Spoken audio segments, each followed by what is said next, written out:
Welcome to Destination Marriage, a podcast about successfully navigating the winding roads of marriage. Whether you're newlyweds, engaged, looking to get married, or have been married for years, we want to share with you how we have navigated those winding roads over the past 19 years in our marriage. Join us on this journey as we talk about real-life experiences in a marriage and what we have learned along the way. We discuss love, travel, fitness, raising kids, friendships, and much more, all from the perspective of our lives together.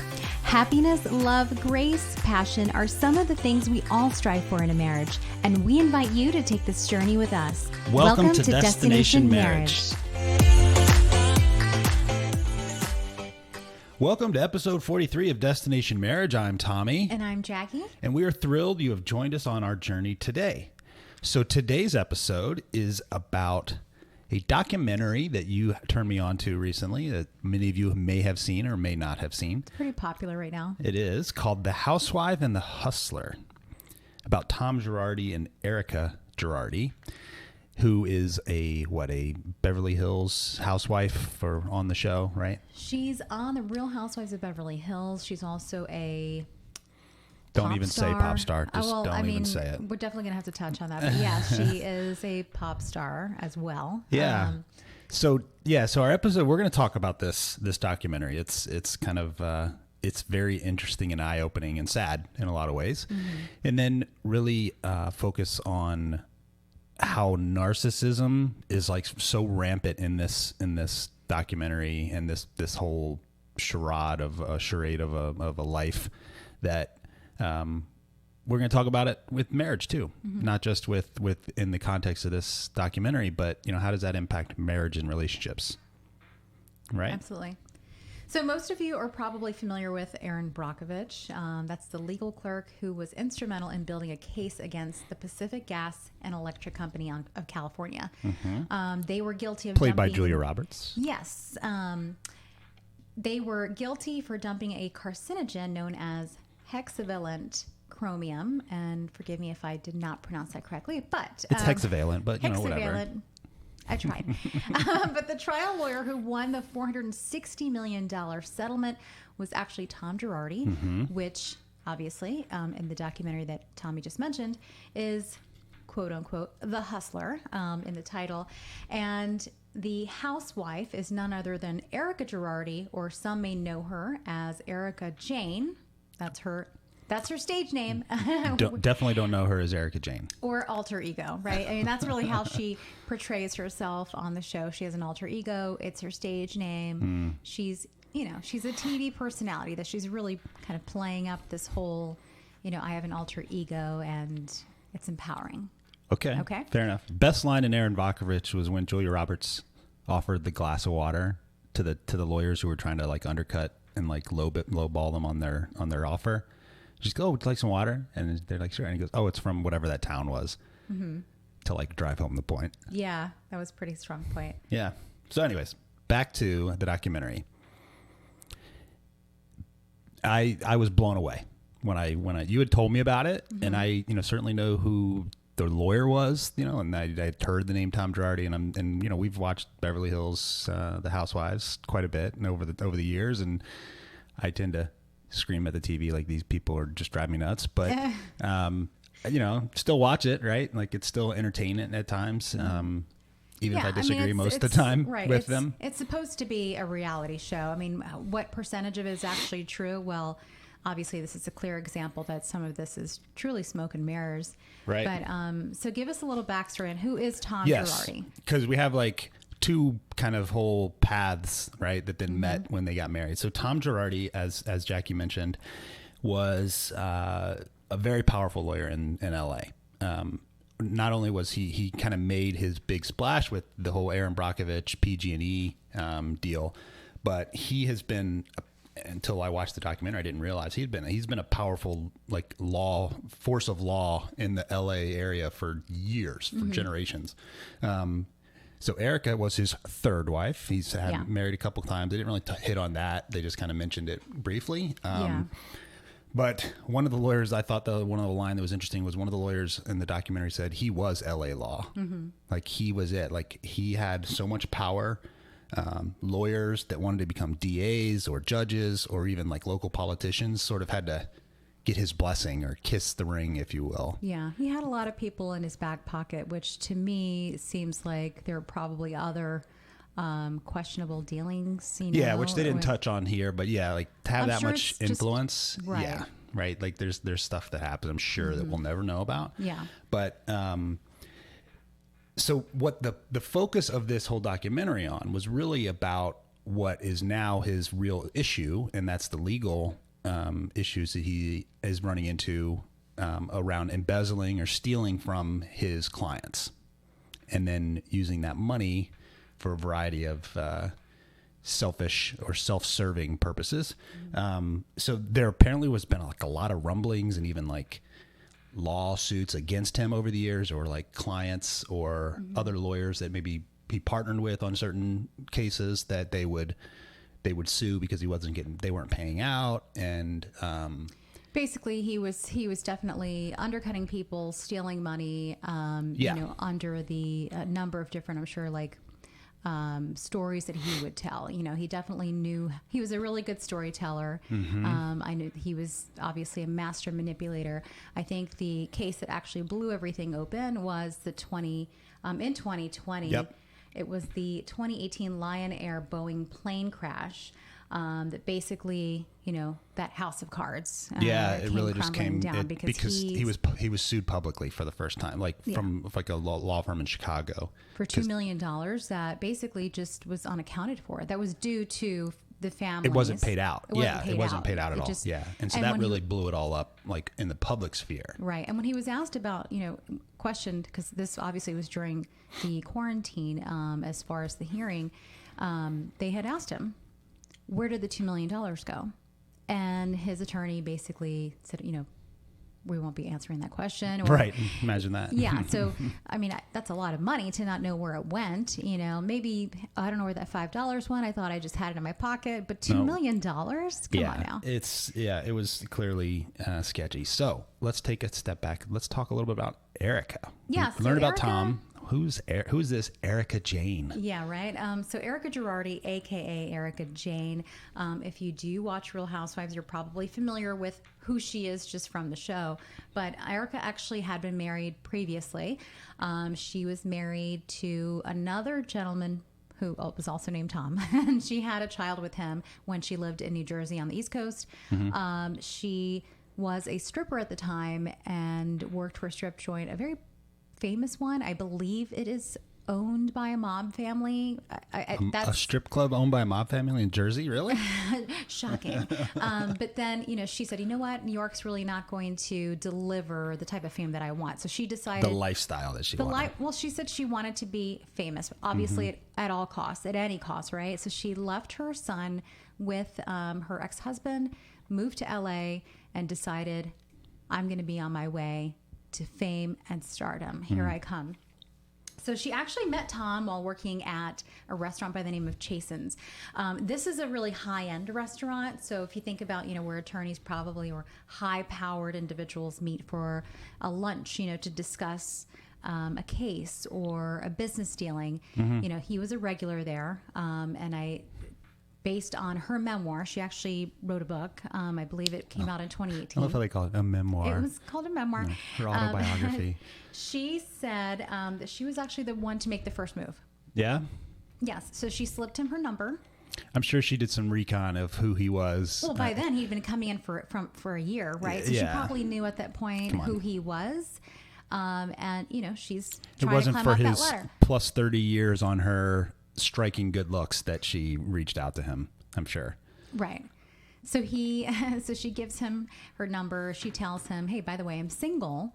And then his receptionist I can't stand this woman. Sorry. His Every single thing I'm going to say about her is negative. Like, I'm sorry. The rest of this episode, it's all going to be negative.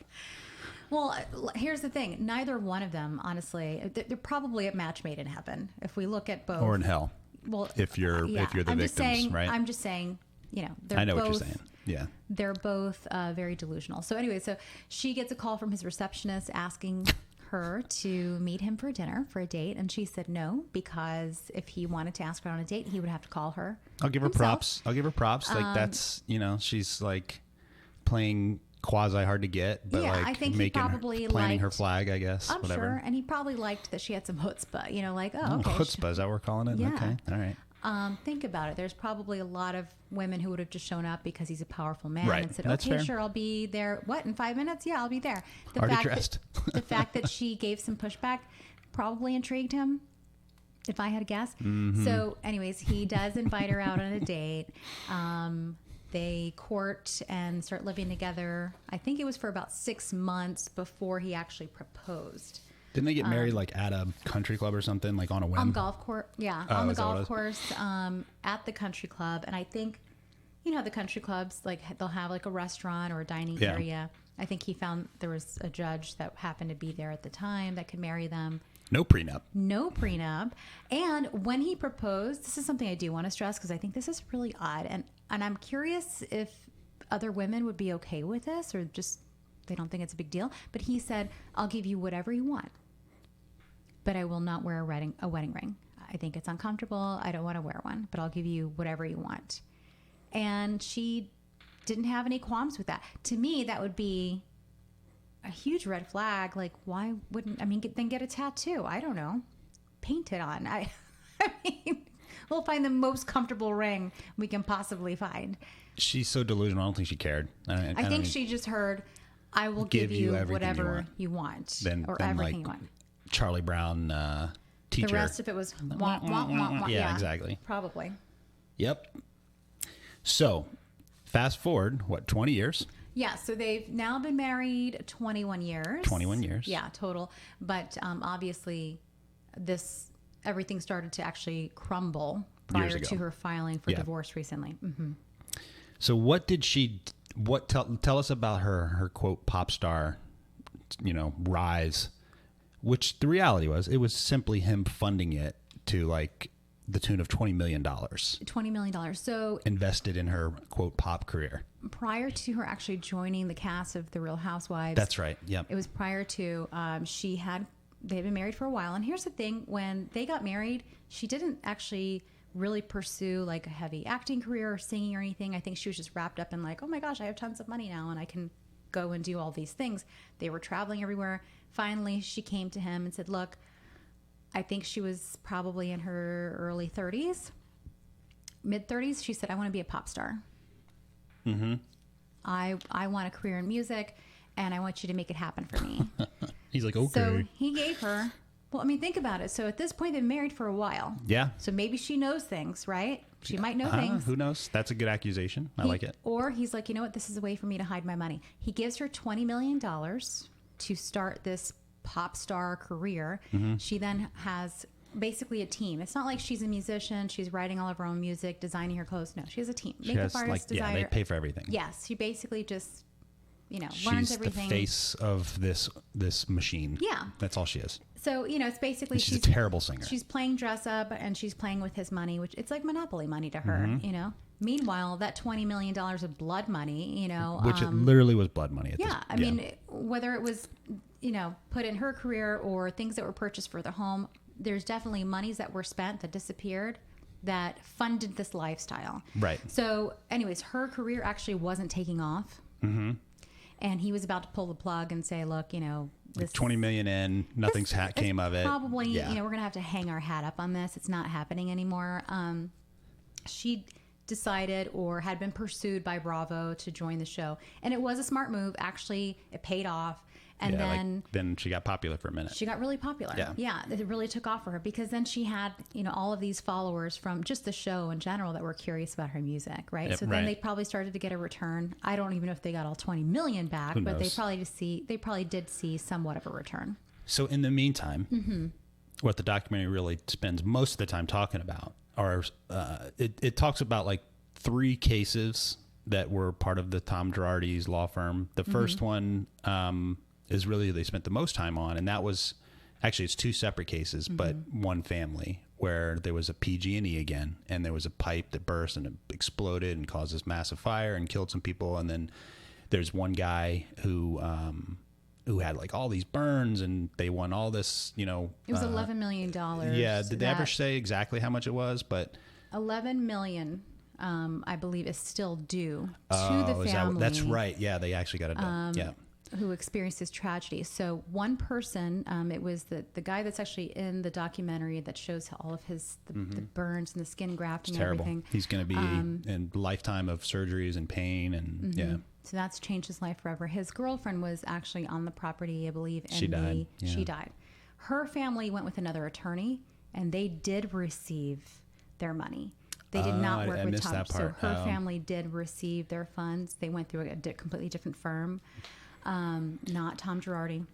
So basically what he did was he convinced them, once the deal was struck, right? They settled it.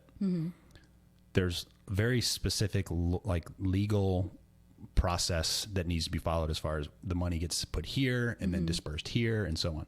He convinced them to keep it with him, keep the money with him so he could, quote, like invest it and guarantee all this stuff. He guaranteed a 6% rate of return. Right. No guarantee, no loss, all this stuff. The reality was there's probably who knows how many sophisticated shell companies, right? He was embezzling that money from all kinds of people, other lawyers, victims. In the meantime, she's on The Real Housewives, walking through her closet, showing off $100,000 bags in their Pasadena estate that's up on a mountain. They have 2 jets. 2 jets. And so that's where like the documentary kind of merges into like, what were they thinking? Yeah, think about that. Right? Because obviously these things, a lot of what was happening, the $11 million, dollars that was due to that family, the $2 million due for the plane crash victims. He also owes $5 million to a law office. I think it's the law office of Philip R. Sheldon for cases that were referred to Tom Girardi's firm. And they had a contract in place and everything. They won those cases. Never paid out. Yeah, it's the what is owed. Like it's still kind of a lot of it's under seal as far as like who the creditors are. But I mean, it's massive to the point where the state or the city or whatever district attorney, whoever it was, I don't know if it was federal or state, it was involuntary bankruptcy. Like they froze everything. Like it was clear it's eventually, and that was one of the things that was kind of sad when they were talking about it at the beginning. Is some of the people were like, who do we go to when he had so much power? What do we go to who do you call? The bar? Do we go to the city attorney? Like where do we go? Because everybody's his friend. Yeah, exactly. You feel powerless at that point. And a lot of these people had already, maybe not those attorneys, they obviously filed immediately because they know the law and how to go through that process. They actually filed not only against Tom, but towards to Erika as well. Well, her name's all over all these different shell companies. It is, but she's claiming to not have any knowledge of any of this. So that's the $1 million question. Right. And I'm not buying that. I mean, I'm not for a second. Yeah. I actually think this is a theory. Okay. This is not in the documentary. This is my theory, Jackie theory. I think the year that she came to him and said, I want to be a pop star. She knew that there were really shady things going on. Either he divulged information, he came to her, whatever, pillow talk. I'm going to be in a lot of trouble. She's like, I'm going to be there for you. And because she's a smart cookie, okay? She's calculated, she's smart. And she's like, okay, well, I've got all this power now, and he really needs me. The tables have turned a little bit, right? Okay. I want to be a pop star. I'll keep your secrets. I'll stick by you. You can put my name in this. Hey, and you can hide the money here in my pop star business. I wouldn't give her that much credit on the hiding the money piece, but she very well could have. I could see her absolutely leveraging anything she has to get what she wants. I don't know if she's clever enough to, know how to, launder money through a shell, corporation, and I mean maybe, but by all appearances and everything she says, it's delusional. It's about me, materialistic things. It doesn't sound like it's really strategic financing. Actually, one of her, I think her big hit was "It's Expensive to Be Me." Yeah, that's the song.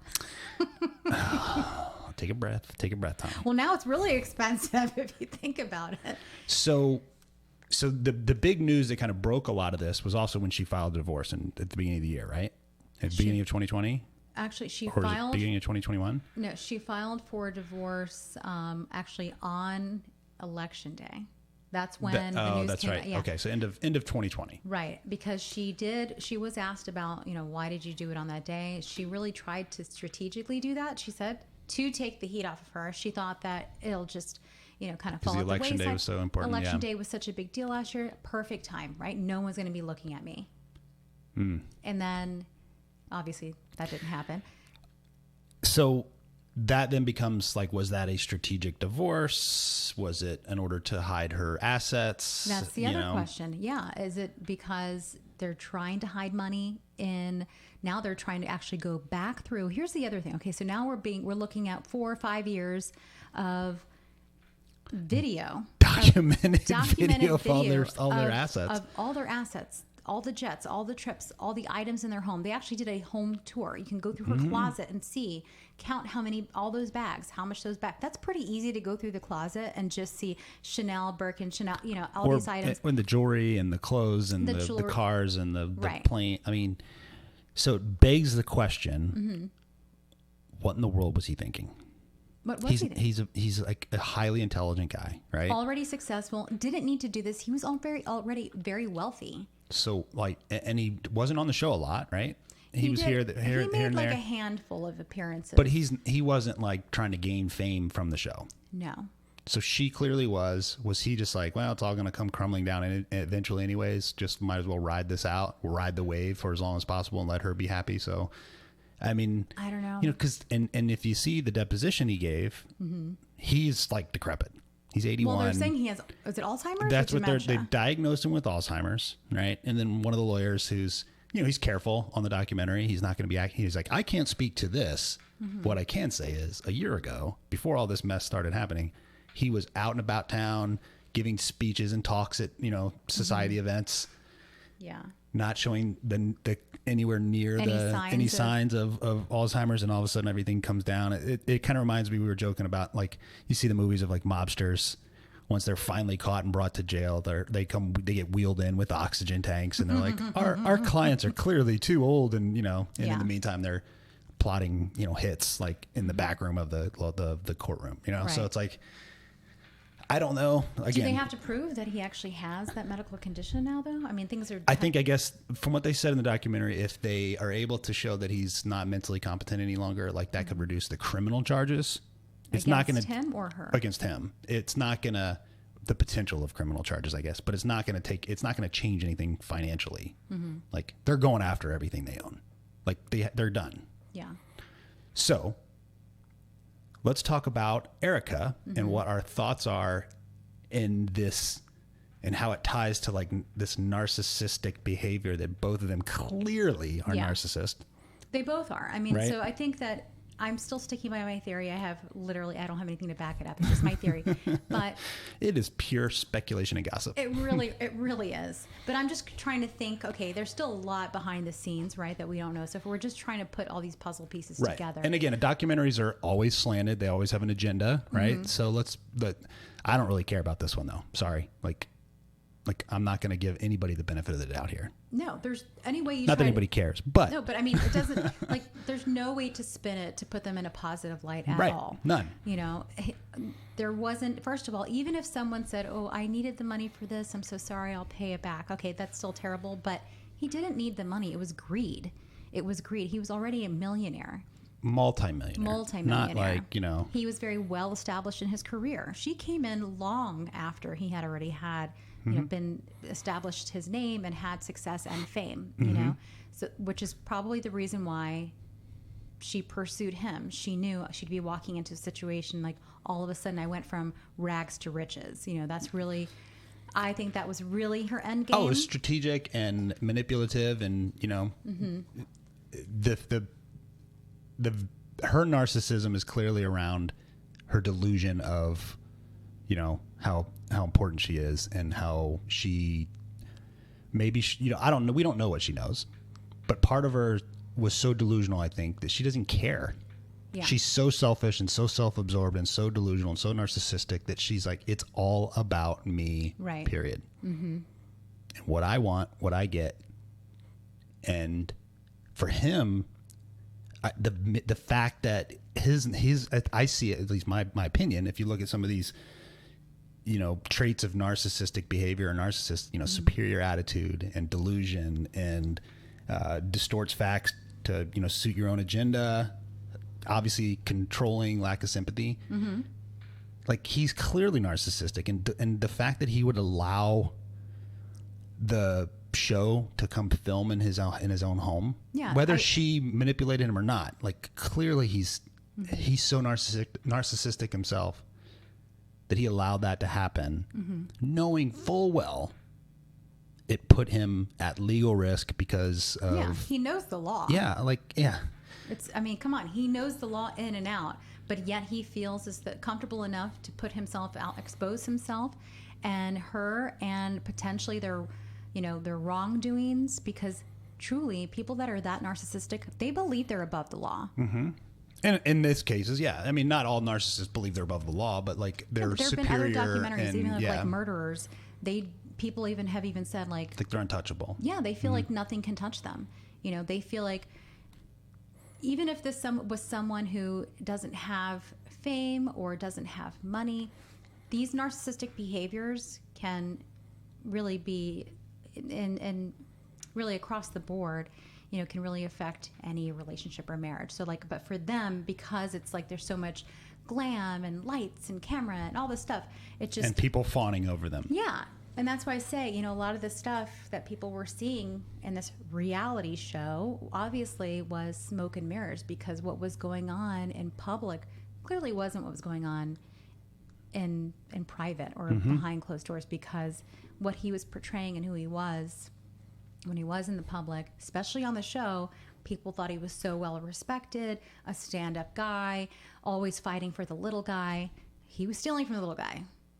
That's what's so disgusting about this whole thing to me. Like, embezzling's never good, never right. It's always wrong.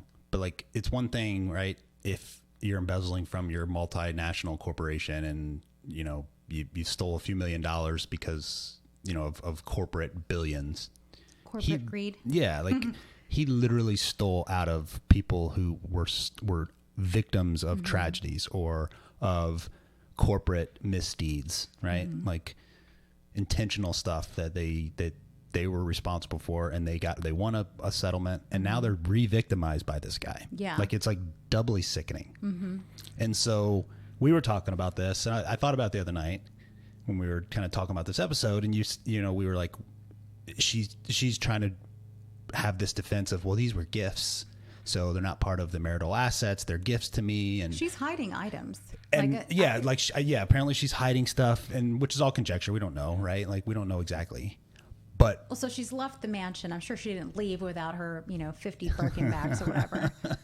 Something tells me those went with her. So when we were talking about it and thinking, well, okay, let's assume she didn't know for the sake of this argument, right? She had no idea that any of this money was wrong. She just was the doting wife, and she thought her husband just loved her and was giving her all this stuff because of pure love, and they were all gifts, and she was all, altruistic with everything. She thought she was pure and as the wind-driven snow with her knowledge of what was going on. Yeah. So what? Like, that's got to go. That stuff needs to. That's gone. Like, she benefited from that re-victimization and that stealing. So whether she knew or not doesn't matter. Yeah. In my opinion. I agree. Right? Like, and let's say even if she, quote, was a victim of his hiding and all, so what? She still benefited it for 20 years. She benefited from his terrible actions. So that was, I said, knowing full well she would never do this. If she had no knowledge of this whatsoever, the second she found out that all this stuff happened, she should have given it all back. I agree. Wouldn't you feel like there's no way I want to carry this? Right. If she was innocent. Right. And she would have, like, even if she didn't know, like you said, she would feel guilty and compassion towards people that had lost that money, needed that money. And go over the top of, like, here's everything back. And give, and then everything go further, right? Like, for penance. Not I believe in penance, but, like, you know what I mean? No, like, to right a wrong. As much as she possibly could. Absolutely. And guess what? She hasn't done any of that. Well, she's just trying to look the other way. And by leaving the house, I think she had in an interview recently, she mentioned something along the lines of, well, I left my Ferrari. I want to get a Ferrari, and I left my whatever, how much the home is. The narcissism, this is so out of this and so I delusion. Think, yes, for people to feel bad. You left your Ferrari, oh my gosh. Not your what? I think it's the house is up for sale for like $11 million. Your $11 million estate? What? Yeah. Oh my goodness. You're only living in your private villa in the south of France now. Yeah. And look, I'm all for people that I'm not anti-capitalist or anti people making as much money as they possibly can. Not at all. But when it's done on the backs of other people, that just it's just wrong. Yeah, but, and we're not talking about like they won more or there's winners and losers in deals. There's winners and losers in sales. I mean, there is, and that's different than like you said, on the backs of like taking advantage of people or flat out hurting people in order to get ahead. Just, I have no sympathy whatsoever for that. None. Not that she cares, but since this is our podcast and we're going to talk about whatever we want. Yeah. Sorry, I'm going off on a rant here. Like, I really hate these people. Well, hate's a strong word. No, I hate these people. I hate these people. Well, they've destroyed people's lives. Yeah, absolutely. But the whole idea around, like you said, there's winners and there's losers, right? They had already won. They had already taken their winnings. He had been paid. So they're taking other people's winnings, So he did win those cases, or his firm won those cases, right? He already took his money. And then it was just pure greed that wanted to take more. And I'm sure that she had a hand in it and wanted more money and wanted to live a lifestyle because she knew other things. I'm sticking to my theory here. But, even at a minimum, right, she is tied into that whole social scene. People there's been rumblings and talks. And even if maybe she was so narcissistic and she had just convinced herself like, well, we're on top and people are always, going to say whatever they want to say in order to try to take people that are on top down. Yeah. Even though she didn't do anything to get on top, she just rode the coattails. Or did she? Well, she probably did a lot. Or did she? Nice. There was probably plenty of that as part of this equation. And it's disgusting when I finish watching the whole thing. And again, I know that they can be slanted and they can manipulate things in documentaries. That happens all the time. Yeah. But like when there's a lot of smoke and like a lot of smoke, like there's a fire somewhere. Yeah. Right. And there's so much smoke here. And once the court kind of eventually works through this whole process. Yeah, I think it's going to take probably over the next few months as they go through. Yeah, because we're like in the middle of it right now. Like it's happening in live kind of. Yeah, this is still happening. I think it's November.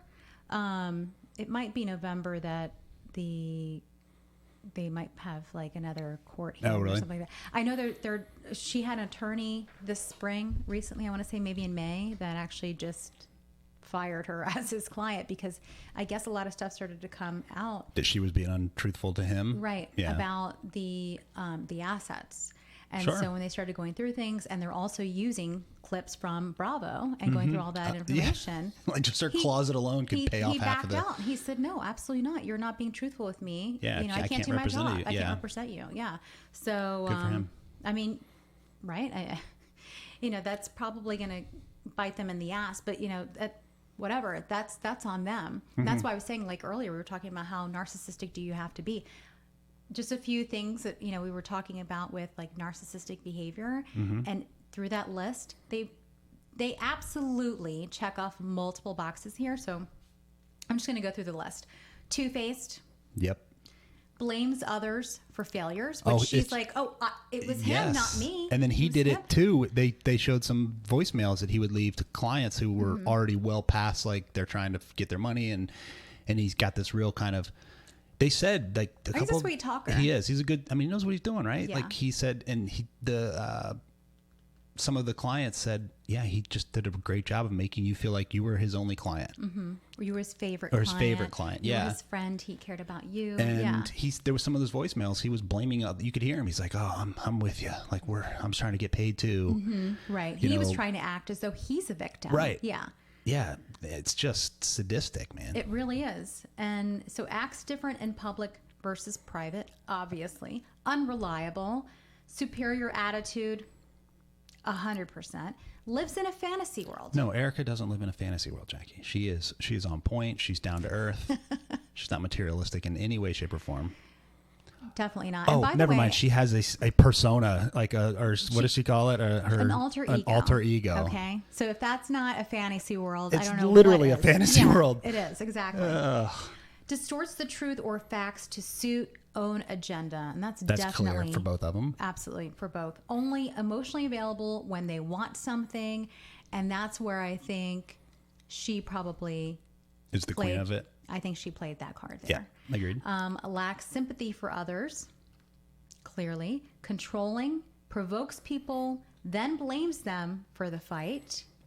Yeah, like that one, who knows, but like I've seen that in life. Like, I mean, so, we're going to kind of really dive into this in another episode around like in relationships, but I think that's something that happens a lot. Yeah. Right. And I think it's one of those things that really should be highlighted unfortunately in a marriage sometimes, or any type of relationship. It's like,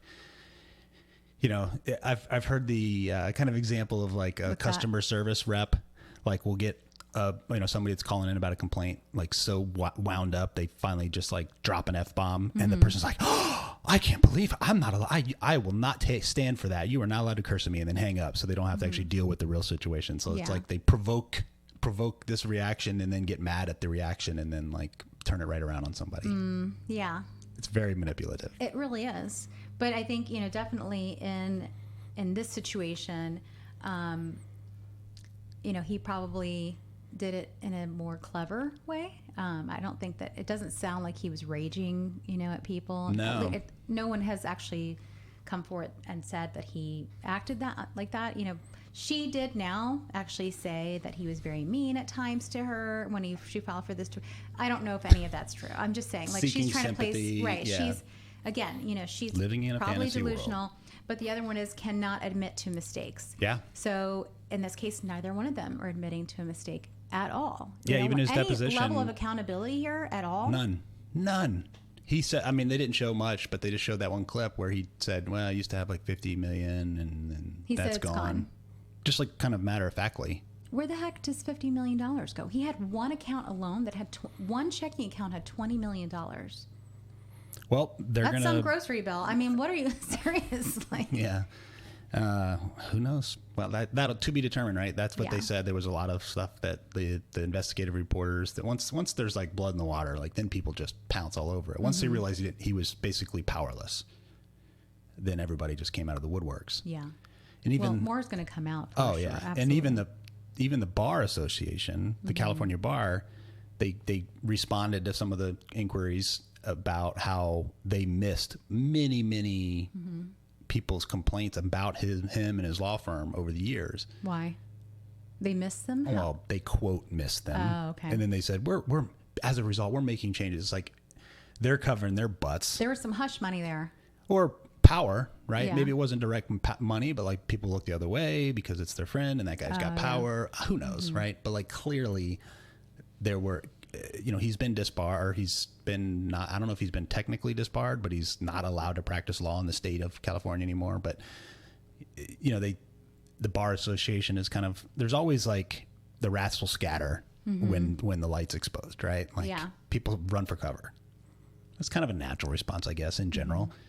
Especially if you're like involved on the periphery of things, some of these things are, but like the power and the narcissism that's like power and narcissism is like one of the worst combinations. Right. Right. But even if you don't have power, and this is going to be part of the second part of this podcast. Yeah. Talking about narcissism and narcissistic behavior, even without the power, if you don't even have to be a multimillionaire to really allow the poison of narcissistic behavior to destroy your marriage or other relationships. And so how do you recognize it? How do you deal with it? And how do you resolve it and change? Whether you're the victim or the person that, victim in this case, yes, it's hard to get somebody to change. But I mean, like in a relationship, how can you on both ends? Yeah, on both ends. So I'm going to stop voicing my opinion on Erika Jayne and Tom Girardi.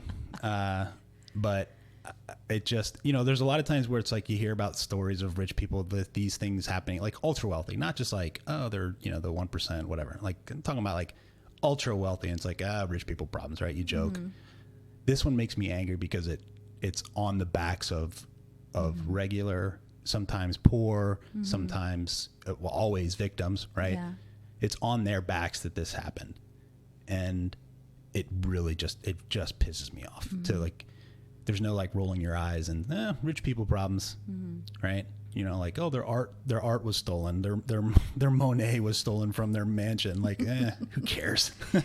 Yeah, because like, all of the victims experienced some form of loss. Whether it was the loss of their own personal health, or life, a loss of a loved one or their life, and thinking about these family members, even if it was like the mom of the son, she's hurting. You don't want to see your child hurting. He's hurting every single day. She's mourning for him. So all of these people are already hurting. So one of those things, when people are actually experiencing mourning or loss, they're not in their right frame of mind. And he just pounces on it. I think he knew, using psychology, he's a master of it, right. Unfortunately. They're busy dealing with the hurt and the pain in the morning. They're not going to see what I'm doing behind the curtain. You can trust me. Let me take care of it. Yeah, right. It's sick. It really is. He's at the end of his life. Let's be honest. Well, if he really does have Alzheimer's, I mean, that could also be either way, right? He's still in his 80s, and he doesn't look healthy. He doesn't look healthy. Yeah, he does look like he's aged quite a bit. But she's in the middle of her life, and I'm sorry, but she needs to pay too. Like, justice needs to be served. Yeah. And it's not, I only have one Lamborghini instead of two. Actually, I think it was a Ferrari. Oh, I'm sorry. I mean, but to their credit, they froze everything. But if she's not held to account, then that's gonna really be sad, in my opinion, and justice not being served for those victims. That's why I'm saying she took all of those things so she could sell them. You sell a Birkin bag, you're good for a little while, right? But on that note, we're going to exit stage left, but we're going to be back. Part 2 is going to be about, obviously, our focus on narcissistic behavior, the poison that it is to marriages and relationships. So be sure to tune in. And thanks again for listening, guys. I'm going to have a drink. All right. Bye, guys. We hope you enjoyed this episode, and if so, please continue to listen and subscribe on Podbean, Apple Podcast, iHeartRadio, Spotify, or wherever you get your podcasts from. We would greatly appreciate positive reviews, and we will answer any questions at feedback@destinationmarriagepodcast.com. For up-to-date content and news about the podcast, you can follow us on Instagram at destination_marriage and visit our website at destinationmarriagepodcast.com. Be sure to tune in next week.